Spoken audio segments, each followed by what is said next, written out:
If I'm going to teach you anything on this YouTube channel, I want it to be this. Get weird. Now, what I mean by that is just think outside of the box. It's plenty easy to buy a bunch of prefabricated things, engrave a little design in there, and try to sell it. But if you want to be a real laser artist, then this video is for you. I had a wisdom tooth taken out the other day, so you could say I've been in a really creative headspace, and I tried to laser some things from around the house. I had some losers, but I had some winners too, and it all started with an avocado.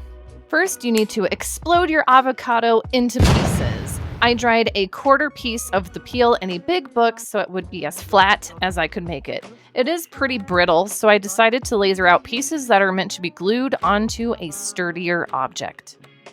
I am going to laser out a classic Nintendo Entertainment System controller from this nice solid walnut wood. This will be a free design for my paid patrons. I will also have it on my website. This engraves and cuts nicely, but as you can see, there are no buttons.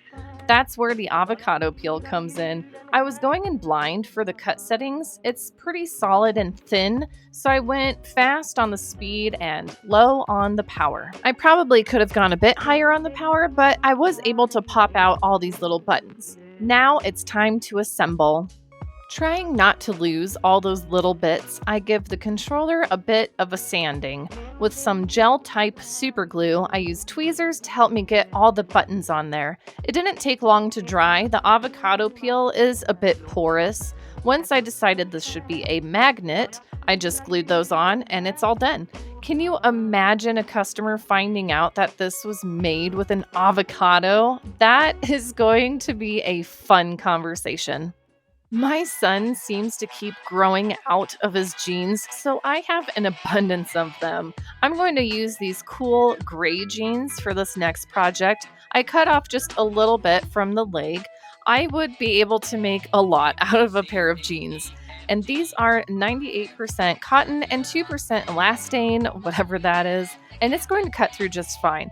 I want to make this into a sticker, so I use our handy 3M double-sided sticker paper. This will also keep it from fraying around the edges too much. On the front side, I put on a layer of regular masking tape. Now I'm going to laser this with the sticker side up, but either way should work. The masking tape keeps it from getting scorch marks from the laser.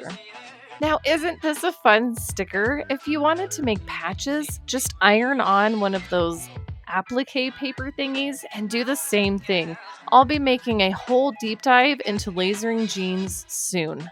For the next product, we'll be engraving a glass jar. Now, I know what you're thinking, a glass jar is not outside the box, but I have a story that might change your mind, a little bit at least. First, I am going to engrave a design on here. I don't have a rotary attachment, so this square spice jar will work nicely. I put on a bit of masking tape and engrave it. If you have a diode laser, you'll want to put on special laser marking paper for glass. For me, this will keep the engraving nice and uniform. The bounding box accidentally started to do a cut line, so there is a partial cut line on this side. I wanted to try again on the other side, so I engraved it. I did do a low-level cut line to outline everything, and it was totally on purpose this time. Okay, now let me tell you that story. Years ago, I was very seriously looking into how I could make a granola company, of all things. I was really into granola at the time. It was a bit more involved than I was willing to go into, but if I were to start that now, I would make my granola and sell it in laser engraved jars. Think how well they would do at a craft fair. Not only are they getting a yummy treat, but a reusable jar or a cup with a cute pattern on there, maybe a recipe or local art. It would bring the profits up so much and the product would really stand out. Okay, apart from thinking how you can incorporate your laser into lifting up another type of product, if you want to make these engravings really stand out, I recommend Rub and Buff. That stuff is awesome. I did one side in gold and the other side in silver to see which one I liked best. And of course, I liked them both. Next up, I want to encourage you to recycle what you can with your laser. I've touched on this subject before, but recycling is a great use for a laser. In this case, I am making little ghost earrings from a Starbucks lid. This design is from a recent laser download file I have on my website for Halloween. Of course, I'll link that in the description. I also made a little backing card from the cup itself. I know these might not last very long as earrings, but perhaps instead I could make little product tags with the lids. The point is, there is a bunch of trash going to waste in the world, so I might as well try to give it a second chance. I promise this next one you didn't see coming. Yep, that's a little tiny black bean in my hand. Using a bit of masking tape folded over itself, I can keep the beans in place in my laser. I'm sure you think I have completely lost it, and perhaps I have. Don't you remember those mall kiosks where you can get a grain of rice with your name on it? Well, this isn't that, but it could be. I engraved 5 beans with the word magic on it. You can make the engraving stand out even more with a Sharpie paint pen. Some rub and buff would probably work also. These would make such fun gifts if you engraved names on them, or dates, or special locations. Beans the limit.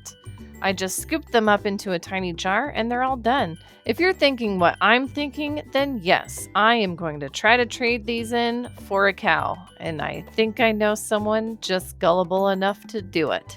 Hopefully that inspired you to think outside the box. Your laser was an investment and you should use it to its full potential. Thank you so much, Thomas, for making me these earrings. And if you would like to learn how he made these so much more magical with resin work, then check out this video right here. See you in the next one.